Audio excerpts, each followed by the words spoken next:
What progress did I make in my sewing room this week? Stay tuned to find out. G'day, my name is Sean and this is my weekly update where I share my quilting adventures. Come see what I've been working on, what I completed, and all the other fun exciting news. Let's go ahead and get started with our works in progress. The first thing I want to show you is some progress on the Mad Hair, which is part of the Mad Quilt Party by Artie's Quilting Co. This is the block that I'm working on. I spent a couple of hours yesterday cutting out all the fabric, and then I've made a start on him, and he's turning out pretty good so far. You can see his eyes, this kind of weird wacky eye and a regular eye, his little teeth, and he's even got his little suspenders on and that sort of thing there. Hopefully next week we'll be able to show you like his ears and his arms and legs and stuff. Hopefully we'll get him looking a little closer to him next week. Next up is some more progress on Toasty, which is a FPP, Foundation Paper Piecing Kit by, well, patterned by legit kits. I'm using my own fabrics. We're still working on this horn area around here somewhere. Last week you got to see this section, and then I've done another part behind it, and this is how it looks so far. I think it's turned out really nicely with all these batiks that I'm adding myself. And then I also did this section, which looks like my home state of New South Wales. This one was really easy. It was just one piece of the like dark charcoal fabric, and then this little piece of silver up here as well. So we'll get to join that together once we get the next section done. Hopefully we'll make some more progress on that next week as well. So, and then finally I did some work on Tammy's Live last night on some present blocks. You'll get to see this in a much bigger project later on the episode, but these are some of the blocks I'm making for another project. I'm going to make these into a pillowcase cover. So that's one. I made a total of 4. I still got to put the few pieces of fabric around the edge. 2 here. I'm using a cone of sheen here in the middle. I think that turned out really nicely. The third one is here. Sorry, I don't mean to move it that quickly. I'm trying to give you a nice view. And then this one here as well. So that's what I have for my works in progress. I have a couple of completed objects and more exciting news to share with you a little later on. But before we get to that, let's go ahead and do our week in review. If you're new to the channel, welcome. It's good to see so many new people joining us over the last couple of days with Quiltmas and everything else. This is a series of videos I take during the week, mostly for sewing or also for any adventures we get up to, so I hope you enjoy.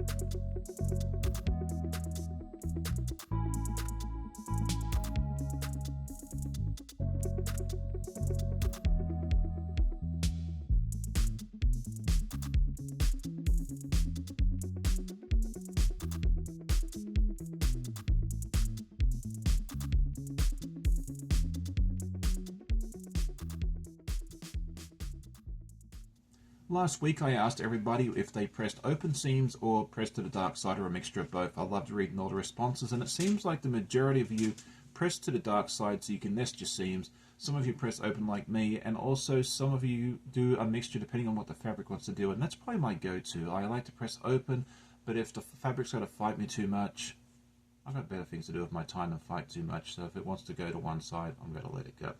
This week I thought it'd be fun to ask, what is your preferred brand of thread? I know we all have our favorites. Sometimes our machines like to eat one particular brand over another, so it's always a personal decision.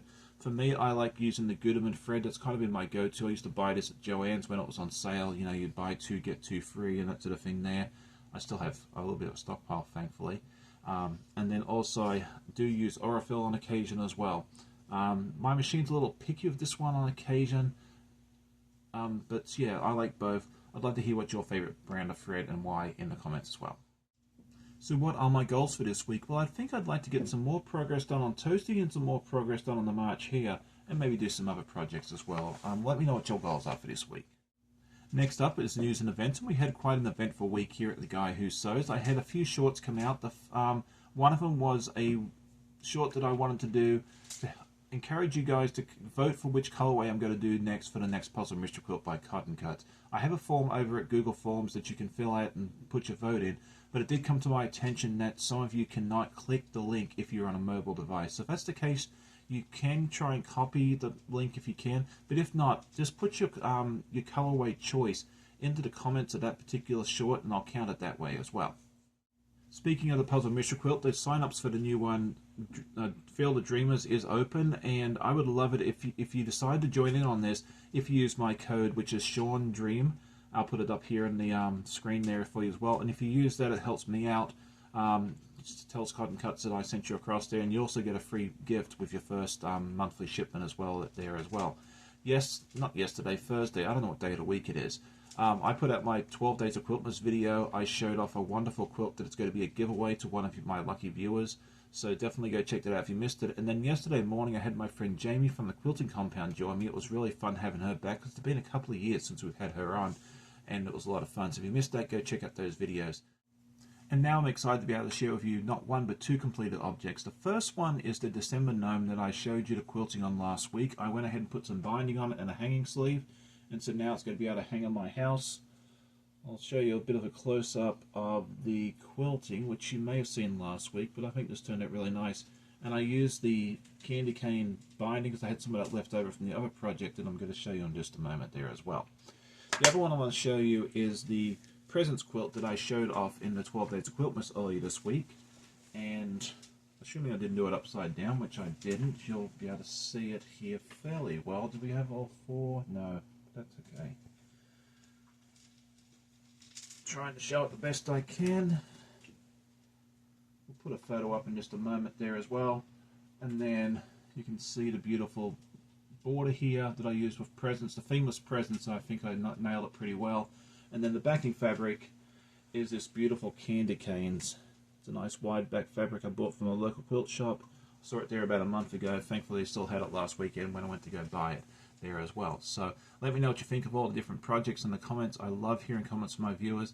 And if you enjoyed today's video, I'd love it if you hit that like button before you disappear. If you missed any of my previous episodes, go check them out. It's always fun to see what I get up to each and every week. You don't have to necessarily do them in order. Hope you'll have a great day. Thanks for tuning in, and we'll see you all next video. Happy sewing. Bye.